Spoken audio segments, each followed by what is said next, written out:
የ2026 የዓለም ዋንጫ ጨዋታዎች እንዳያመልጧችሁ ሁሉንም ጨዋታዎች ፕሮግራም የምታስይዙበትና ከስልካችሁ ካሌንደር ጋር ልክ እንደዚህ የምታያይዙበትን ቆንጆ የሆነ ዌብሳይት ትጠቁማችኋለሁ። ይህም በመጀመሪያ በስልካችሁ ላይ ወዳለው ብሮዘር ትገባላችሁ። እንደምትመለከቱት እዚህ ጋር ፉትሞል ወርልድ ካፕ ብላችሁ ትጽፉና መጀመሪያ ላይ የሚመጣላችሁን ይሄኛውን ሊንክ ትነኩታላችሁ። ከዛ በመቀጠል ምንድነው የምታደርጉት? መጀመሪያ ላይ ያመጣላችሁን ይሄንን ሊንክ ስትጫኑ እንደዚህ አይነት ፊቸር ያመጣላችኋል። ከዛ በመቀጠል ምንድነው የምታደርጉት? ሲንክ ቱ ካሌንደር የሚለውን ትነኩታላችሁ። እሱን ስትነኩት እንደዚህ 4 አማራጮች ያመጡላችኋል።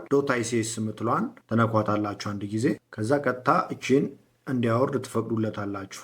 ከዛ እቺን ፋይል ካወረደ በኋላ ኦፕን ነው የምትሉት። ኦፕን ስትሉ ሲያስመርጣችሁ ከሚያስመርጣችሁ ውስጥ ካሌንደር የሚለውን ካያችሁ በኋላ እነዚህን ፊክስቸሮች እነዚህን ጨዋታዎች በሙሉ ከካሌንደራችሁ ጋር እነዚህን ጨዋታዎች በሙሉ ስላያያዘላችሁ አሁን ቀጥታ ባክ ነው የምትሉት። የዚህን ሊንክ ስትከፍቱት የማይሰራላችሁ ከሆነ ቴሌግራም ላይ ሌላ ሊንክ አስቀምጬላችኋለሁ። ካፕሽን ላይ ወደ ቴሌግራም የሚወስዳችሁን ቀጥታ ሊንክ አስቀምጬላችኋለሁ። ሌላው ኳሱንም ደግሞ በነፃ የምትመለከቱበትን መተግበሪያዎች 1-2 የሚሆኑ ነፃ አፕሊኬሽኖች አስቀምጬላችኋለሁ።